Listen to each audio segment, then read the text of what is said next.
Hello.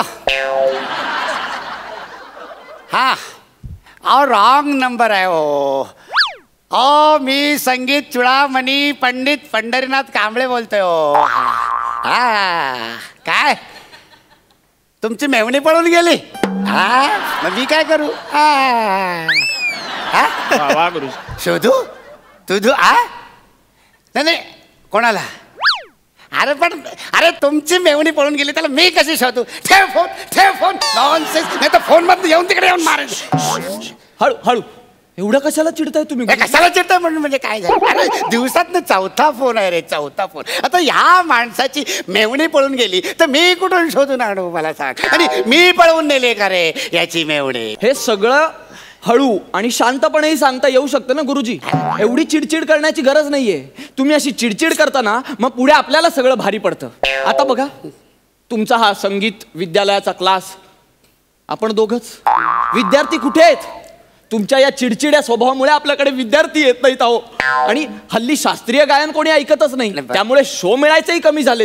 मग अशा वेळी विद्यार्थी आले नाही तर आपल्या पोटा पाण्याचं कसं होणार गुरुजी? बरोबर आहे, पण मूळ मुद्दा आहे की जी कृती मी केलेलीच नाहीये त्याच्यासाठी मला का फोन येतात मला कळत नाही. ह्यांना मुद्दा पैशाचा आहे, बाकी कसला नाहीये. अहो आपल्याला समारंभांना बोलवलं जातं. त्या मध्यंतरी एका समारंभाला बोलवलं, तिथे पोहे थोडे खारट होते तर मैफिल सोडून निघूला ना तुम्ही. मला आवडत खारट पोहे. अहो पण नंतर त्यांनी केले ना त्याच्यात बदल आणि बनवले ना नीट पोहे, तर जाऊन फक्त पोहे खाऊन आलात तुम्ही गुरुजी. मला राग आला होता म्हणून मी का पोहे खाऊन आलो. गुरुजी असं कसं चालेल? अहो इथे क्लासमध्ये येणाऱ्या विद्यार्थ्यांना गाण्याच्या चुका सांगायच्या सोडून हे कुठलं तेल लावतोस तू, हे कोणत्या शर्टाचं बटन आहे तुझं, या कोणत्या बुटाच्या लेस आहेत, या चुका सांगता तुम्ही. अहो ते गाणं शिकायला येतात, वर परीक्षा करायला येत नाही तुमच्या. मला नाही आवडत ते तेलाचा दर्प तो त्यांचा. कुठलं तरी राईचं तेल थापून असतात माझं ते गाताना मला त्रास होतो. मला तर नाकात हे म्हणतोय मी, ही चिडचिड जरा कमी करा. रागावर संयम असला पाहिजे गुरुजी, म्हणजे सगळं ठीक होईल. ओम लावा बरं. दे ओम लावा.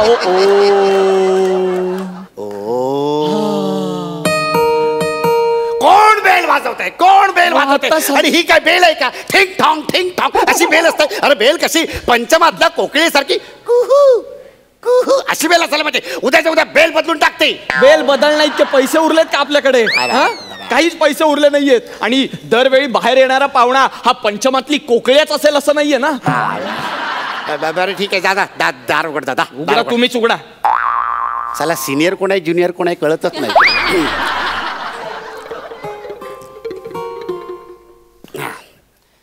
नमस्कार. या या या या. अर्धा किलो चिवडा द्या. 2 पाव किलोच्या पुड्या बांधा. एक आजीसाठी एक आमच्यासाठी.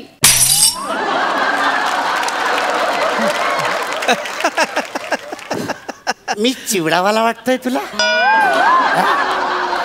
तू खरंच चिवडा विकत घ्यायला आलीस की मला चिडवायला आली? हे संगीताबाई चिवडावाल्यांचं घर ना? अरे कोणी सांगितलं तुम्हाला? काय बोलते ही? हे कोणी सांगितलं तुम्हाला असं? खाली क्रिकेट खेळणारी मुलं म्हणाली मला. घ्या इकडे या. हे बघा खाली त्या मुलांनी बॉल मारल्यावर त्यांच्यावर चिडचिड करताना मग अशी खुन्नस काढता येते. अहो तुम्ही चुडामणी आहात तर चिवडावाला म्हणून पाठवतायत तुमच्याकडे. हे बघ बेटा, मी संगीत चुडामणी पंडित पंढरीनाथ कांबळे यांचं घर आहे. कुठल्या आनंदीबाई चिवडेवाल्याचं नाहीये. नाही मला वाटलं की संगीताबाईंचा चिवडा इथे मिळतो म्हणून मी आले. 8व्या मजल्यावर कोणी चिवड्याचं दुकान थाटतं का? 8वा मजला आहे हा. अहो असतं. माझा दादा आहे ना, त्याचं 13व्या मजल्यावर गॅरेज आहे. पण काय माहिती चालतच नाही. येडी आहे का थोडीशी?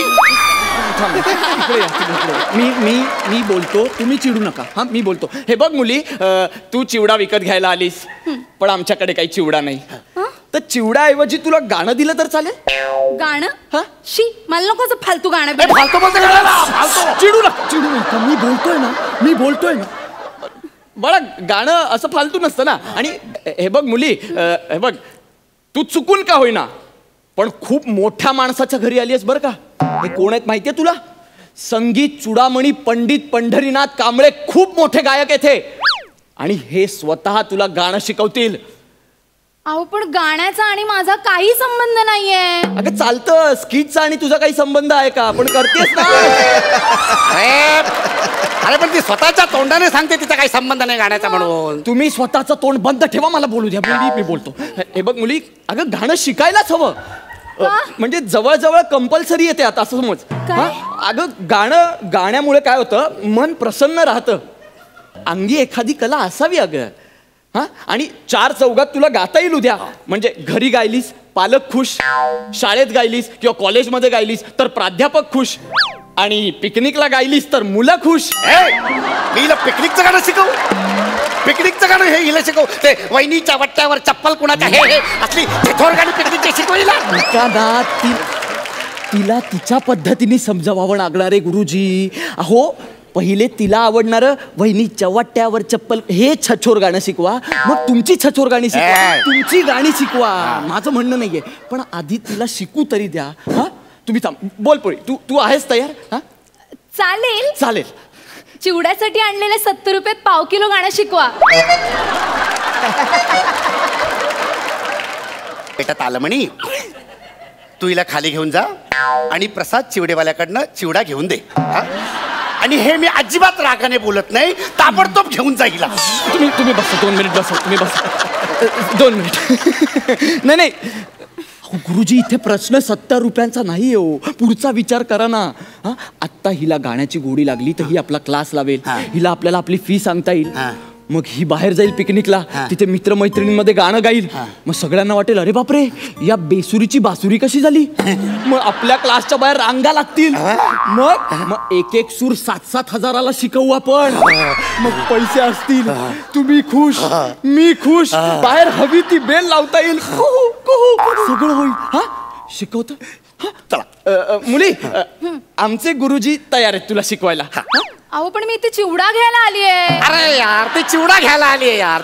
तिला गाण्यामध्ये काही इंटरेस्ट नाहीये. तुम्ही थांबा ना 2 मिनिट, थांबा ना. मी आहे तिला इंटरेस्ट. अगं तू एक गाण्याचं सॅम्पल तर घेऊन बघ. गाणं ऐकून तर बघ तू, नंतर ठरव ना. मग कंटिन्यू कर तू. हा चालेल. हा चला चला चालेल. या या या गुरुजी, बसा. मी बसू इथे? हो बसा. बसा. घ्या, चला पेटी घ्या. हा चला, गाऊन दाखवा तिला, चिमूटभर गाऊन. नीट सुरू कर, तुम्ही सुरू कर. बरं, आता बेटा हा हार्मोनियम आहे, याला आम्ही पेटी देखील म्हणतो. आता आपण सुरांची ओळख करून घेऊया. मी तुला सूर शिकवतो, ठीक आहे? सा म्हणजे षड्ज. हा थांब बेटा बेटा बेटा बेटा थांब, बेटा थांब. काय करतो मी, आधी सगळं तुला शिकवतो, त्याच्यानंतर मग तुम्हाला म्हणून दाखव. हा ठीक आहे. सा म्हणजे षड्ज, रे म्हणजे रिषभ, ग म्हणजे गंधार. बेटा बेटा बेटा बेटा बेटा ए ए बेटा, हा वरचा नी झाला, तो अजून शिकवायचा आहे. थांब जरा, वेळ त्याला. गंधार सोडून तुम्ही काही बोलायचं. गंधारचं काय झालं मध्ये? काय झालं? गंधारचं काय नाही झालं. तू मला सोडून गेला आणि मला खूप काय झालं. त्याने ना मला फसवलं माहितीये. आणि त्या दिवशीपासून ना मी मूळ दाखवायच्या लायकीची राहिली नाही. तुम्हाला माहितीये, गंधारनं मला चॉकलेट द्यायला चॉकलेट नाही द्यायचा, रोज द्यायला रोज नाही द्यायचा. पण मग रोज काय द्यायचा? धोका द्यायचा रोज. म्हणून मी मूळ दाखवायच्या काबिल नाही राहिले. काय झालं ना, मी एकदा गंधारला म्हटलं, गंधार मला चॉकलेट दे ना. तर गंधार काय म्हणाला माहिती, मूळ बघ आरशात, आणि मला सोडून गेला. तुम्ही गंधार सोडून काही बोला गुरुजी. म्हणजे नक्की काय म्हणतो मला काही कळत नाही. नक्की काय गंधार सोडून म्हणजे नक्की काय करायचं? नक्की काय म्हणजे ग सोडून काही बोला. अच्छा, ग सोडून शिकवायचंय. अगं असं कसं ग सोडून शिकवता येईल? होऊ शकतं. कसं? तुम्ही नाही का जुनी पद्धत तुमची तसं शिकवा ना. म्हणजे सा रे म. वेडा आहेस का तू? अरे असं असं ग म सोडून काही होत नाही. आज सांगते ग सोडा, उद्या सांगेल म सोडा, नंतर म्हणे पंचम सोडा. पंचम. ए बेटा पंचमचं काय बघ, पंचम एकच आहे हा, RD बर्मन. हा नाही, माझा पण आहे हा? ना पंचम जर्मन. इथे घे. म्हणजे हा तुझा प्रियकर आहे आणि तोही संगीतकार आहे. नाही नाही, त्याचा संगीताशी काडीचा संबंध नाहीये. तो ना खूप वाईट वाईट पंच करायचा, म्हणून आम्ही त्याला पंचम म्हणायचो. बेटा तालमणी,